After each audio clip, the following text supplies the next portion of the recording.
नमस्कार दोस्तों, मैं उमाकांत लखेड़ा हूं और आज के इस एपिसोड में हम कल जो संसद भवन से चुनाव आयोग के मुख्यालय तक जो प्रदर्शन हुआ भारत में, जो मदर ऑफ डेमोक्रेसी जिसकी नरेंद्र मोदी प्रधानमंत्री जी बात करते हैं विदेशों में जाकर के, और वो मुद्दा उठाते हैं और लोगों को बताते हैं कि भारत में डेमोक्रेसी की जड़ें बहुत गहरी है और दुनिया में वो मदर ऑफ डेमोक्रेसी के रूप में भारत जाना जाता है। लेकिन आज हालत ये है कि जो कल देश और दुनिया ने देखा है कि चुनाव मशीनरी जो है, जो भारत का निर्वाचन आयोग है, वो भारतीय जनता पार्टी के साथ सांठगांठ करके किस तरह से उस मदर ऑफ डेमोक्रेसी की धज्जियां उड़ा रहा है। और वो जो भारत का निर्वाचन आयोग है, किस तरह वो सत्ताधारी पार्टी का टूल बना हुआ है और किस तरह से फर्जी वोटिंग, डुप्लीकेट वोटिंग, नाम कटवाना, एक ही पते पे हजारों सैकड़ों वोटर्स होना, और उस पूरे घालमेल के जरिए भारतीय जनता पार्टी को, चाहे वो हरियाणा में हो, चाहे वो कर्नाटका में हो, चाहे वो महाराष्ट्र में हो, चाहे वो मोदी जी की जो सीट है बनास वहाँ, या लखनऊ या झारखंड, जहाँ जहाँ भारतीय जनता पार्टी को फायदा पहुंच सकता है इन तमाम तरह की बोगस वोटिंग के जरिए, वो एक बहुत बड़ा इश्यू बन गया है। और आज की तारीख में पूरे देश में बच्चे बच्चे की जुबान में, हर किचन में, हर चौराहे पर, हर खेल खतियान में ये सारी बातें हो रही हैं कि नरेंद्र मोदी फर्जी वोटों के जरिए, बोगस वोटिंग के जरिए प्रधानमंत्री बने हैं। इस पर किसी का कोई बहस नहीं है और मुझे लग रहा है कि ये जो कैंपेन है, ये कैंपेन इस तरह से हो रहा है कि भारतीय जनता पार्टी के पास इसका जवाब नहीं है और उनके जो नेतागण जवाब दे भी रहे हैं, वो नेतागण बहुत ज़्यादा उनकी क्रेडिबिलिटी का इश्यू खड़ा हो गया है कि वो उस पर बोल नहीं पा रहे हैं और सवालों के जवाब नहीं दे पा रहे हैं, और वो एक किस्म से चुनाव आयोग के ढाल के तौर पर वो इस्तेमाल करके चुनाव आयोग की और फजीयत करवा रहे हैं। ऐसा जनरल इम्प्रेशन है, परसेप्शन है। आज और कल भी मोदी के दो मंत्री, जब प्रोटेस्ट चल रहे थे अपोजिशन पार्टीज के, तो दो मंत्री जिसमें धर्मेंद्र प्रधान है और किरण रिजिजू है, ये एकदम चुनाव आयोग के समर्थन में और एक उलझुल और बेसिक पैर के आरोप अपोजिशन पार्टी पे लगाने लग गए। यहाँ तक कि आरोप लगाने लग गए कि जो कांग्रेस पार्टी और राहुल गांधी है, ये देश विरोधी ताकतों के साथ इनका कोई सामंजस्य, गठबंधन है, गठजोड़ है, और देश विरोधी जो जो बातें हैं ये इनको पसंद आती हैं और देश हित के खिलाफ ये काम करते हैं। बहरहाल ये एक अलग इश्यू है, इस पर कभी फिर और विस्तार से बात करेंगे। लेकिन आज जो असली मुद्दा है, असली मुद्दा ये है कि कल जो प्रदर्शन हुआ है, उस प्रदर्शन ने जो मोदी सरकार की जो दो बैसाखियां हैं, एक तरफ चंद्रबाबू नायडू है, दूसरी तरफ नीतीश कुमार है, इन दोनों के कुल मिलाकर के 28 मेंबर ऑफ पार्लियामेंट है, जिन पर मोदी सरकार का जो दारोमदार टिका हुआ है। अगर ये दोनों पार्टियां अगर समर्थन वापस ले लेती हैं तो मोदी सरकार गिर जाएगी, इसमें कोई संदेह नहीं हो रहा है। लेकिन आज हम बात करेंगे कि जो कल प्रदर्शन हुआ, उस प्रदर्शन ने मोदी सरकार और चुनाव आयोग में तो भारी हलचल मचा दी है। एक भौकाल खड़ा हो गया है, डर के मारे मोदी सरकार इतनी हिल गई है नीचे से ऊपर तक कि उसके पास कोई उनको तरकीब और कोई तरीका, कोई तिरकड़म नहीं सूझ रही है कि विपक्ष के इस मुहिम से या इस प्रचंड प्रदर्शन का क्या तोड़ निकाला जाए, कैसे इससे बाहर निकाला जाए। बहरहाल एक अलग मुद्दा है, लेकिन एक बात बहुत स्पष्ट है कि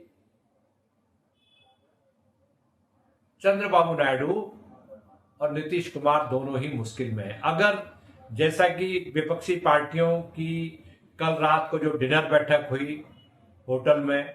और डिनर बैठक के बाद जो चीजें सामने आ रही हैं, उससे एक बात जाहिर हो रही है कि देशव्यापी आंदोलन, प्रदर्शन विपक्षी पार्टियां करेंगी, और जो कल का जो प्रदर्शन हुआ उससे उनके हौसले बुलंद हो गए हैं और सरकार को भी ये बखूबी पता लग गया है कि उसकी गलतियों से या चुनाव आयोग की गलतियों से अपोजिशन विपक्षी पार्टियां इंडिया अलायंस ये एक साथ आ गए हैं। और अब विपक्षी पार्टियों को भी पता लग गया है कि अगर मोदी सरकार की जो तिकड़में हैं, जो उनकी करतूतें हैं, चुनाव आयोग से मिलकर के जिस तरह से वो देश में लोकतंत्र का अपहरण कर रहे हैं, उससे मुकाबला करना या उससे पार पाने का एक ही तरीका है कि एक साथ सारी विपक्षी पार्टियां आ जाएं और मोदी सरकार के खिलाफ सारे राज्यों में एक उम्मीदवार खड़ा करें, चाहे वो विधानसभा का चुनाव हो, चाहे वो लोकसभा का चुनाव हो, चाहे वो बाई इलेक्शन हो। एक बात मोटे मोटे तौर पर उनको भी पता लग गई, आम आदमी पार्टी मैंने अलग रही इंडिया अलायंस से, उनको भी पता लग गया कि क्या सूरत क्या होने वाला है। नीतीश कुमार बिहार में बहुत मुसीबत में फंसे हुए हैं, उनके नेतृत्व में चुनाव होने वाला है नवंबर में, लेकिन उनको भावी मुख्यमंत्री प्रोजेक्ट नहीं किया जा रहा है। और उसके बाद भारतीय जनता पार्टी क्या खेल करेगी, ये नीतीश कुमार की पार्टी जो जनता दल यूनाइटेड है उनको बहुत अच्छी तरह पता है कि वो खेल करेंगे, वो वक्त उसके लिए इंतजार करना पड़ेगा। लेकिन ये बहुत स्पष्ट है कि सबसे बड़ी जो स्थिति जो नाजुक है और सबसे बड़ी जो मुश्किलें हैं वो चंद्रबाबू नायडू के सामने है, जो आंध्र प्रदेश के मुख्यमंत्री है, तेलुगु देशम पार्टी के सुप्रीमो है। उनको ये लग रहा है कि बीच में उन्होंने कुछ आंखें तरेरी थी जब वक्फ बोर्ड का बिल लेके आए थे, तो खैर उन्होंने सपोर्ट कर दिया, लेकिन मुस्लिम जो सपोर्ट बेस है वो काफी चंद्रबाबू नायडू से नाराज है कि आप बैसाखी बने हुए हैं। लेकिन अमरावती में जो राजधानी का मुद्दा है और वह तमाम तरह के बिजनेस कारोबार, लैंड के कारोबार, इसमें चंद्रबाबू नायडू के तमाम लोग, उनके पार्टी के जो फाइनेंसर है, वो सारे लोग अमरावती के जो लैंड भूमि का जो खेला है उसमें लोग इन्वॉल्व हैं। ये उनकी फाइल इधर नरेंद्र मोदी और प्रधानमंत्री है और सब लोगों को पता है कि वो इस तरह से पीछा उनके लिए छुड़ाना बहुत सरल काम नहीं होगा। चंद्रबाबू नायडू को भी पता है कि देखिए उनको कम से कम 4 साल के करीब अभी सत्ता का आनंद लेना है आंध्र प्रदेश में, और उसके बाद उनको अपने बेटे नारा चंद्रबाबू को उनको सत्ता सौंपनी है। तो ये ऐसी दशा में वो भारतीय जनता पार्टी के साथ रहना उनकी मजबूरी है। लेकिन चंद्रबाबू नायडू इस बात को भी बखूबी जानते हैं कि अगर उन्होंने इस मौके पर भारतीय जनता पार्टी को गच्चा दिया तो भारतीय जनता पार्टी आंध्र प्रदेश में जो पवन कल्याण है, जो राज्य प्रजा पार्टी के जो हेड है और उनके 2 सांसद हैं और वहां वो सरकार में शामिल हैं, वो हिंदुत्व का झंडावरदार आंध्र प्रदेश में बने हुए हैं। और मुझे लग रहा है कि उनकी जो जाति है उस जाति का बहुत बड़ा असर है। और उससे क्या होने वाला है कि चंद्रबाबू नायडू अगर भारतीय जनता पार्टी से नाता तोड़ते हैं तो एक हिंदुत्व की जो एक राजनीति जो है आंध्र प्रदेश में भारतीय जनता पार्टी कंपेन कर लेगी। और चिरंजीवी जो है पवन कल्याण के जो बड़े ब्रदर हैं वो तो हीरो हैं तेलुगु फिल्मों के, पवन कल्याण भी हीरो हैं तेलुगु फिल्मों के। तो एक दहशत में चंद्रबाबू नायडू हैं, मुसीबत में चंद्रबाबू नायडू हैं कि वो जाए तो जाए कहाँ। अभी आज स्टालिन जो डीएम के प्रमुख हैं और तमिलनाडु के मुख्यमंत्री हैं, उन्होंने एक ट्वीट करके सनसनी फैला दी है। इतना तीखा हमला नरेंद्र मोदी सरकार पर किया है, चुनाव आयोग पर किया है कि उन्होंने चुनाव आयोग को फर्जीवाड़ा, वोटिंग का फर्जीवाड़े की मशीन बना दिया है। तो जाहिर सी बात है कि डीएम के प्रमुख स्टालिन हैं, वो बहुत घनिष्ठ हैं, वो राहुल गांधी के बहुत करीब हैं और उन्होंने अपने ट्वीट में राहुल गांधी की तारीफ की है कि उनके लीडरशिप में ये प्रदर्शन हो रहा है संसद से चुनाव आयोग तक। लेकिन सवाल यह है कि जो आंध्र प्रदेश के जो प्रमुख राज्य हैं, जिसमें तमिलनाडु है, जिसमें केरल है, जिसमें कर्नाटका है, जिसमें तेलंगाना है और आंध्र प्रदेश है, ये पांचों मुख्यमंत्री जो है, ये केरला के विजयन भी हैं, ये पांचों राज्यों के मुख्यमंत्री ये एक बात पर बहुत साफ है कि डिलिमिटेशंस के मामले में अगर मोदी सरकार ने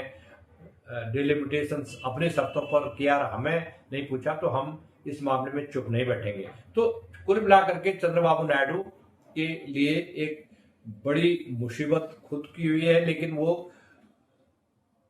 वो आज की तारीख में मोदी सरकार के लिए बड़ी मुसीबत बन सकते हैं, और वो इस तरह से पत्ते खेल रहे हैं ताकि उनके संबंध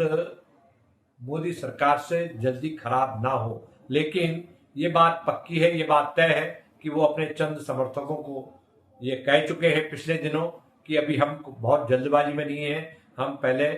बिहार के चुनाव के नतीजों को देखेंगे और नतीजे क्या रहते हैं क्या नहीं रहते हैं, नीतीश कुमार की पार्टी का क्या होता है चुनाव के बाद, क्या वो एनडीए का पार्ट बने रहेंगे, क्या नीतीश कुमार की जो पार्टी है उसका मुख्यमंत्री बनेगा, या नीतीश कुमार को स्वास्थ्य कारणों से विश्राम देने की कोशिश करेगी भारतीय जनता पार्टी। कुछ भी जो चीजें हैं बड़ी असमंजस और अनिश्चित हालात है बिहार के